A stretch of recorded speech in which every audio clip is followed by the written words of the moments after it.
Jay never respected Cam at all. Yeah, remember he knew him when he was young. That's why he was so offended, because he was a little nigga to him. To Jay, Cam was a little nigga, and Cam even said he little nigga every time he saw him. Pause. He probably said something slick about Jay-Z 2 months ago, maybe. I'm just guessing, I don't know. Jay hasn't spoken to him in 10 years. He's still talking about Jay. He'll still say something slick about Biggs. These don't say nothing to them. I just never seen Homeboy explain himself. Every time Dame Dash goes off, people online can't help but say, now I see exactly why Jay-Z cut him loose. The internet has been on fire after Dame launched yet another wild rant about Jay and their messy split. And while Dame's throwing darts, he's also been trading shots with Cam'ron, who swears Jay didn't even do a thing. Instead, Cam says Dame spent the last 2 decades burning bridges, flexing too hard, getting dragged into lawsuits, and blowing money like it was endless. For years, the public's mostly heard Dame's side of the fallout. But was Jay really the villain here? Or was this just 2 massive egos clashing in the middle of big business deals? That's the million-dollar question. And with all the chaos surrounding Dame in 2025, lawsuits, financial struggles, and very public beefs, the drama feels more alive than ever.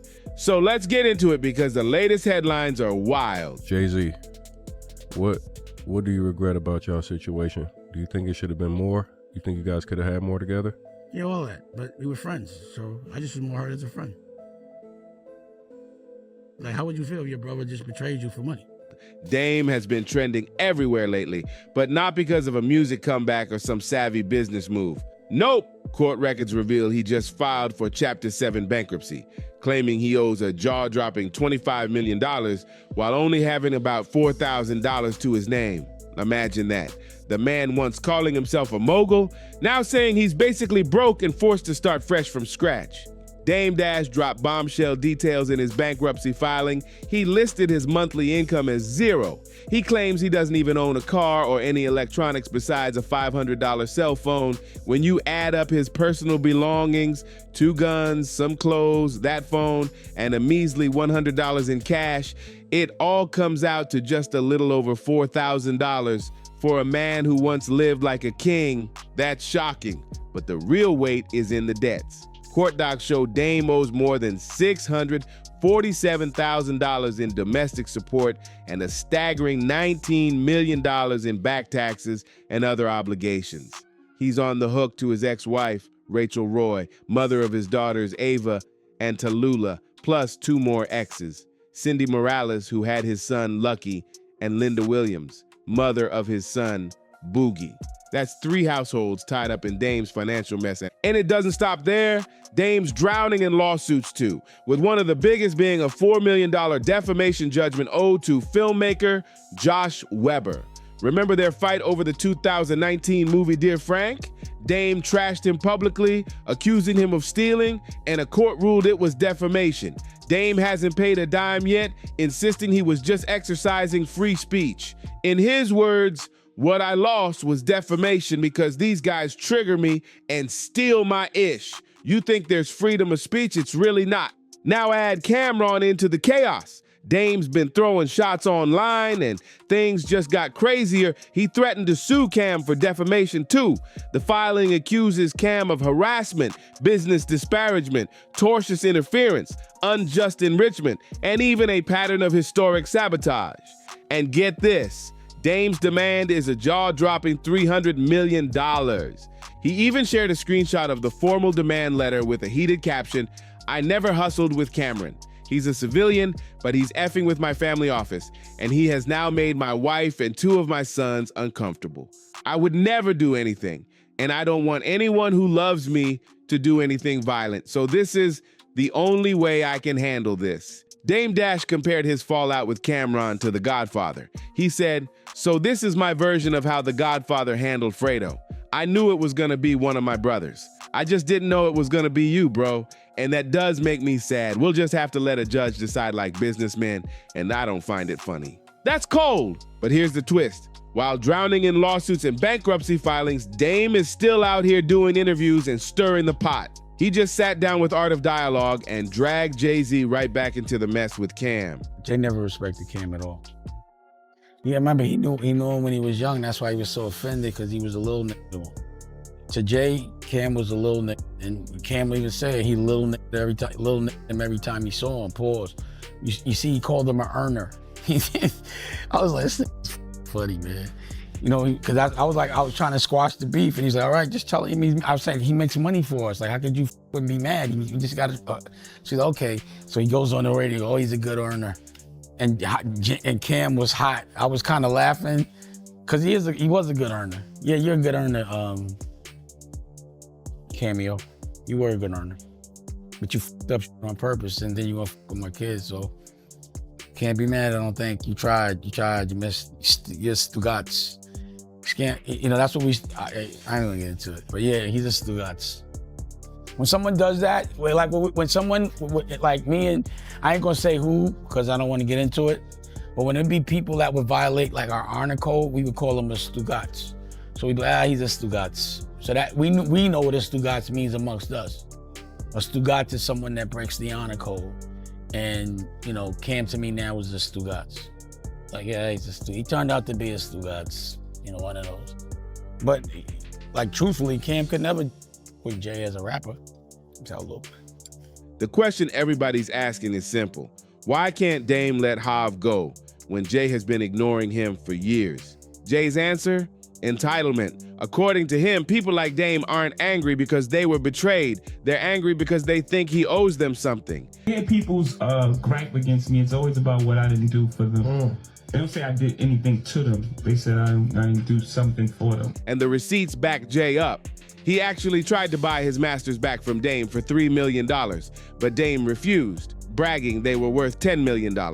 Guess what? Nobody bought them, and Dame ended up broke. How's that on Jay? It doesn't end there. Cameron himself revealed Dame fumbled even more bags out of pride. Cam and Mace offered him $1 million. Jay offered $1.5 million to save his Roc-A-Fella share. When we seen that Dame owe $800,000 to a debt, or these people would get his third of Roc-A-Fella, Mace was like, yo, nah, bro, come on, B, that's Dame, bro. Word to everything I love, he like, that's Dame. And he don't even, like I said, they aren't the best relation. He's like, nah, tell him, he's like, yo, you wanna go 5-5? We can't let this go out like that. So I called Dame.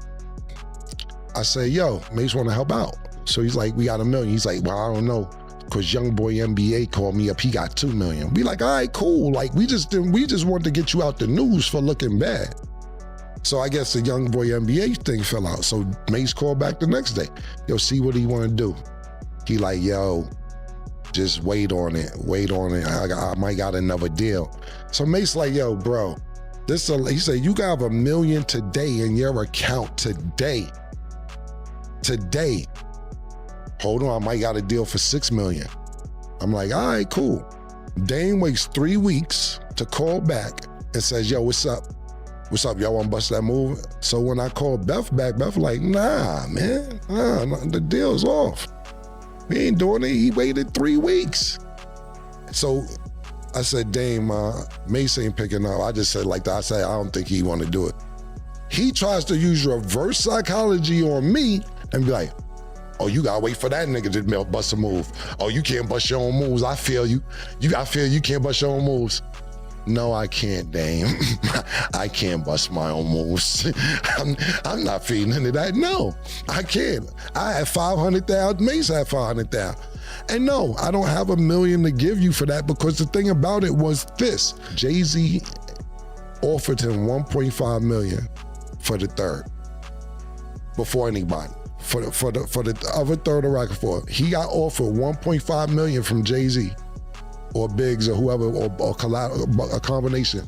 And he like, nah, I'm not selling to them niggas that. He didn't want them to have it. So you got 1.5 on the table. You got a guaranteed $1 million from me and Mace on the table. And then you gamble trying to get $6 million. You talking about Drake is calling you. All these other people that are supposed to call you never followed through. And the deal fell through. And Dame turned them all down. Talk about self-sabotage. So does this prove Dame was the problem all along? To figure that out, we gotta rewind to the Roc-A-Fella glory days. Back then, Jay, Dame, and Biggs were running the show like kings, and Roc was untouchable. But once egos and money got involved, the empire started cracking. One major flashpoint, Cameron's rise. Dame backed Cam hard, pushing for him to be promoted to vice president at Roc-A-Fella. But Jay wasn't having it. He saw Cam's promotion as a direct threat, not just to his control, but to the entire direction of the label. That battle over Cam wasn't just about one artist moving up. It was about who really had the final say at Roc. When I got there, Roc-A-Fella was real good to me. Everybody's doing what they're supposed to do, but I went upstairs to Def Jam, like, now I'm gonna get the other muscle too.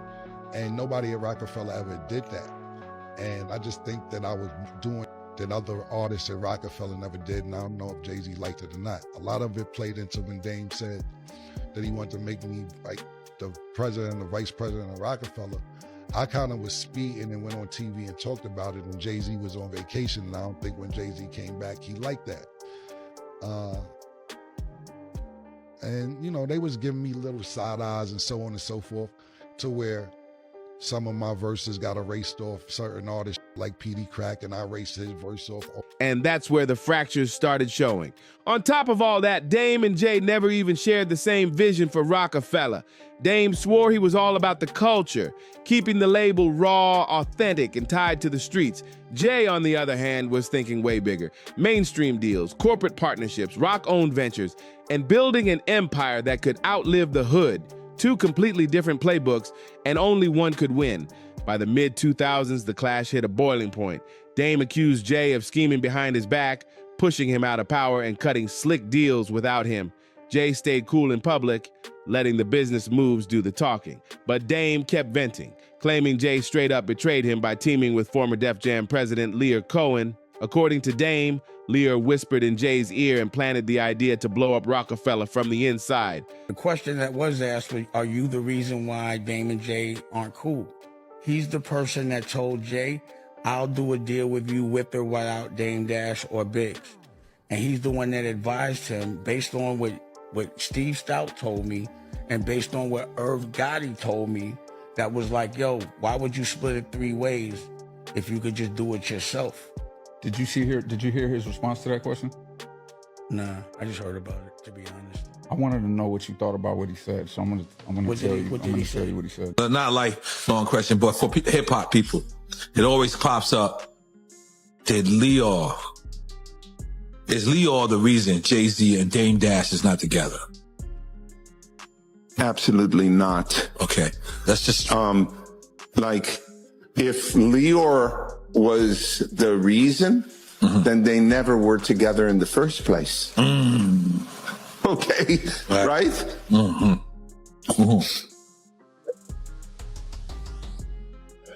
Mic drop. When Nori asked him that question, and the specific question for those who didn't watch it was, are you the reason why Dame and Jay split? His response to that question was, if Dame and Jay were really together, then I couldn't have been the reason that they split. Right. But I think he's right on that.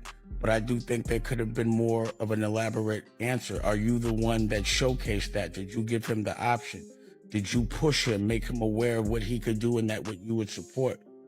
Did you give him the idea to do that? Did you violate and have meetings behind his back? So when that meeting happened, when Dame was yelling, who made that meeting? It's a tape of it and me being mad. Those are questions I think should be asked, and people want to know. It's the elephant in the room. So why ignore it? You know, like, why wouldn't people ask that question? So that bothers me when Jay gets on an interview and when Leor gets on the interview and people don't ask the questions that they ask me. If you never ask me that question, I'm fine. But because y'all continuously ask me these questions, how come when they get on in front of a camera, y'all don't ask them? And if they give you like one little question to pivot, y'all just be pressing me. So I'm just like, give them, you know, like, just make it fair. Fast forward to today, and Dame is still dragging out these old grudges. He's been firing off posts, clips, and interviews, blasting Cam for being fake and opportunistic. Yet at the same time, he's been trying to mend fences with other rivals like 50 Cent. The problem? His actions come off messy and inconsistent. One minute he's preaching unity, the next he's throwing shade in an interview. Fans are left wondering, does he want reconciliation or just more attention? The contradictions got even wilder this month. Just days after announcing a $300 million lawsuit against Cam, Dame suddenly posted a video apologizing to everyone involved, even shouting out 50 Cent, and said he wanted to sit down with both of them to squash the beef. So, I'm sitting here on the dock, looking at the view, and I'm thinking, like, why am I beefing with Cam? And the only reason why is because I just never got to talk to him. He publicly said he wasn't going to talk to me, but almost every OG from Harlem and everyone I respect is like, yo, cut this shit, it's embarrassing. So, Daniel spoke to Cam and we could resolve this. I just want to talk to him and it's over. And if you need to, because we can't publicly have us as black people beefing with each other. That's just what they want. They use us to tear each other down. They don't do it. We do it to ourselves, but they usually pay us to do it. And I'm not going to get caught up in that. So I'd prefer to squash this. I want to apologize to Harlem because I know this was embarrassing for Harlem. And I'm manning up, but the thing is, in Harlem, we deal with things different. It also comes with violence.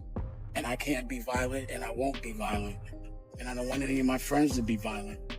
My job is to keep them out of jail. So the only way I can deal with things, to keep certain things out of the algorithm, is to answer as soon as somebody says something.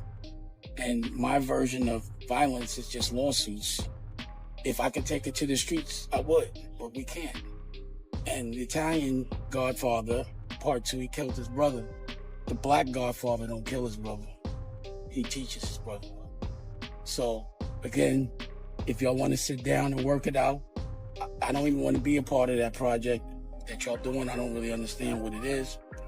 But I feel like 50, Cam, me, if together we show that we could be beefing, pause, and then come together and maybe do a TV show together, something different.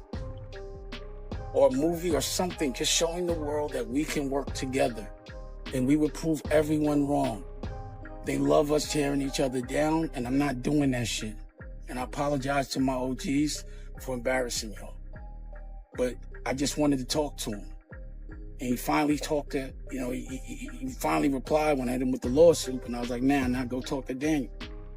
And if you want to, Daniel, if you want, please arrange us to have a sit down. You can bring who you want. And also 50, you're invited too.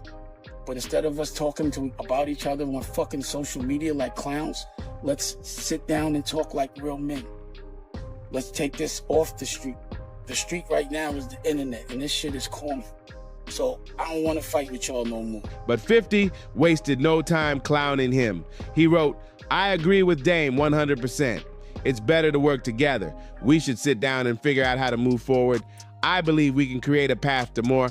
Oh wait, Cam just said F Dame in his fake ChatGPT lawsuit. So it's F you, Dame Brutal. And that right there proves it. It's not just Jay-Z who's done with Dame. Over the years, he's burned bridges with almost everybody. Former collaborators, industry friends, even people who once rode for him have backed away, all because Dame's ego and arrogance kept running the show.